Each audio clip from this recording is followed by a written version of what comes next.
శివభక్తులారా, మహామృత్యుంజయ హోమం శ్రీశైలంలో ఘనంగా జరగనుంది. ఆరోగ్యం, ఆయుష్, శత్రుబాధలు తొలగాలని కోరుకునేవారు ఈ పవిత్ర హోమంలో పేరు నమోదు చేసుకోండి. ప్రసాదంగా విభూది మరియు 2 పంచముఖి రుద్రాక్షలు పంపబడును. వెంటనే వాట్సాప్ చేయండి 7981961643. 5 లక్షల మంది నమ్మకం, 500 పైగా సంకల్పాలు. ప్రవీణ్ తెలుగు ట్రావెలర్ ఛానల్ ఆధ్వర్యంలో మీ సమస్యలు తొలగాల మహామృత్యుంజయ హోమంలో పేరు నమోదు చేసుకోండి. ఆ పరమేశ్వరుడి కటాక్షం పొందండి. అనారోగ్యం, అప్పులు, కుటుంబ సమస్యలు, భయం, నెగటివ్ ఎనర్జీ, జీవితంలో సమస్యలు వెంటాడుతున్నాయా? శివుని మహామృత్యుంజయ హోమం మీకు రక్షణగా నిలుస్తుంది. ఓం నమ శివాయ. కేవలం 1120 రూపాయలకే మీ ఇంట్లో వాళ్ళ పేర్లు గోతనామాలతో ఈ హోమం జరుగుతుంది.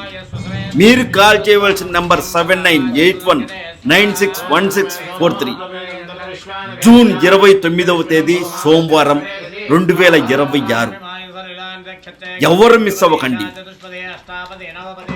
అదిగో దూరంగా కనిపిస్తున్న ఆ ఎత్తైన కొండపైనే నా సీతమ్మ తల్లి అష్ట కష్టాలు పడి లవకుశలకు జన్మనిచ్చిన ప్రదేశం.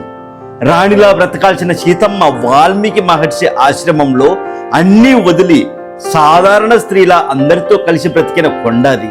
పదండి, ఆ కొండపైకి మనం బయలుదేరుదాం.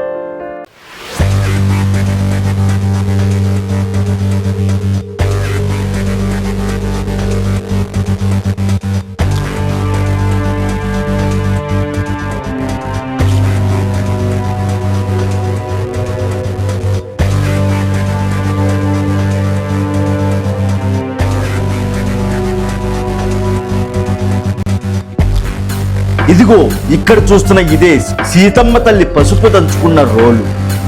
ఇదిగో ఇక్కడ మీరు చూస్తున్న రాతి పాత్రే. ఈ రాతి పాత్ర ఉంది కదా, దీనినే రాతి దీపం అని చెప్తారు. రామాయణ ఇతిహాసంలో సీతమ్మ వారు రాతి దీపాలను ఉపయోగించిన ప్రదేశాలు జనకపురం, నేపాల్లో ఉంటుంది. సీతమ్మ తల్లి జన్మస్థలమైన ఈ ప్రాంతంలోనే ఇలాంటివి ఉండేవి. దండకారణ్యం మన భారతదేశం. శ్రీరామచంద్రుల వారు, సీతమ్మ తల్లి, లక్ష్మణుల వారు అరణ్యవాసం చేసిన సమయంలో సీతమ్మ తల్లి వివిధ ప్రాంతాల్లో రాతితో చేసిన దీపాలను ఉపయోగించినట్లుగా స్థానిక ఆలయ ఇతిహాసాలు చెబుతున్నాయి. మళ్ళీ ఇక్కడ మాత్రమే ఇలాంటి దీపాలు కనిపిస్తున్నాయి. అంతేకాదు, సీతమ్మ తల్లి స్నానం ఆచరించినటువంటి రాతి కోనేరును కూడా నేను మీకు చూపిస్తాను. ఇలా చెప్పుకుంటూ పోతే చాలా విషయాలు ఉన్నాయి. అన్ని కూడా ఇదే వీడియోలో మనం తెలుసుకుందాం.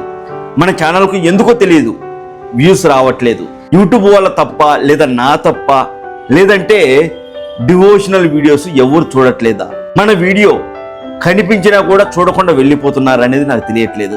దయచేసి మీరు ఏమనుకుంటున్నారో కింద కామెంట్లో చెప్పండి. ఓం నమ శివాయ, శ్రీమాత్రే నమః. ఇక వీడియోలోకి అయితే వెళ్దాం. ఓం నమ శివాయ, శ్రీమాత్రే నమః. అందరికీ నమస్కారం అండి. నేను మీ ప్రవీణ్. మీరు చూస్తున్నారు ప్రవీణ్ తెలుగు ట్రావెలర్ ఛానల్. ప్రస్తుతం నేను కర్ణాటక రాష్ట్రం కోలార్ డిస్టిక్లో ఉన్నటువంటి అవనిలో అయితే ఉన్నాను. అవని క్షేత్రం, అవంతిక క్షేత్రం అనేది పిలుస్తారు. ఒక పెద్ద కొండపైన రామాయణ కాలం నాటి ఎన్నో ఆనవాళ్ళను అయితే మనం చూడవచ్చు. ఇప్పుడు కూడా నేను మీకు ఒక అద్భుతాన్ని చూపించబోతున్నాను. ఇక్కడ సీతమ్మ వారు ఒక రోలు ఉందండి, ఆమె ఉపయోగించినటువంటి రోలు. అందులో పసుపు దంచుకునేదంట అమ్మవారు మొహానికి పూసుకోవడానికి పసుపు. ఆ పసుపు దంచుకున్నటువంటి రోలును చూపిస్తాను రండి. ఇదో ఆ రోలు అదేనండి, సీతమ్మ వారు పసుపు దంచుకున్నటువంటి రోలు ఇది.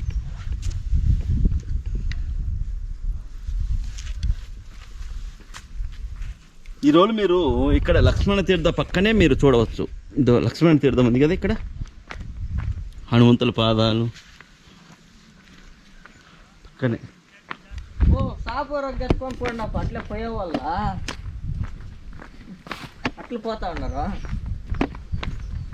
ఇక్కడ సీతమ్మ వారు లవకుశులకు పాలు ఇచ్చినటువంటి ప్రదేశం ఇదంతా కూడా. ఇదే కదా పాలు తాపిన ప్రదేశం. లక్ష్మణ తీర్థ పక్కనే ఉంటుంది. ఇక ఇప్పుడు మరొక ప్రదేశాన్ని అయితే మనం చూద్దాం. మరొకటి సీతమ్మ తల్లికి సంబంధించి రాతి పైన దీపపు ఆకారంలో ఒక చిన్న అంటే ఎట్లాంటి గుంత చేసుకొని ఆ గుంతలో నూనె పోసి దీపం వెలిగించుకొని సీతమ్మ వారు ఇక్కడ స్నానం చేసేవారు. సీతమ్మ వారు ఇక్కడ బట్టలు ఉతుక్కునేవారు. చాలా అద్భుతమైనటువంటి ప్రదేశం, చాలా అంటే చాలా మనం ఎంతో భక్తితో చూడవలసినటువంటి ప్రదేశం. సో చాలామంది దీపావళి పండుగ వచ్చినప్పుడు లేదంటే ఇంకోటి ఇలాంటి వచ్చినప్పుడు మనం ఏం చేస్తూ ఉంటాము, ఎలక్ట్రిక్ దీపాలు అంటే ఎట్లాంటి నీరు పోస్తే వెలిగేటి ఇలాంటివి పెడుతుంటాం. అది కాదండి, ఒక బండరాయి పైన దీపపు గుర్తులాగా చేసుకుని గుంత చేసుకుని అందులో నూనె పోసుకుని దీపం వెలిగించుకొని స్నానం చేసేవారు అమ్మవారు. వెలుగులో అంటే చీకటి పడ్డప్పుడు ఏమన్నా జంతువులు ఇలాంటివి వస్తుంటాయి కదా, పాములు పురుగులు ఇలాంటివి, అలాంటివి వస్తాయో అనేసి ఇక్కడ ఒక దీపం వెలిగించుకొని ఇక్కడ అమ్మవారు స్నానం చేసేవారు, బట్టలు కూడా ఉతుక్కునేవారు. రండి ఇక్కడ మీకు చూపిస్తాను. ఇక్కడ మీరు చూసుకున్నట్లయితే ఇదిగో ఇది దీపం ఆకారంలో ఉంటుంది చూడండి, ఇదంతా కూడా దీపం ఆకారంలో ఉంటుంది. ఓకే, ఇందులో నూనె పోసుకొని దగ్గర పెడితే ఇందులో నూనె పోసి దీపం వెలిగిస్తుంది అమ్మవారు.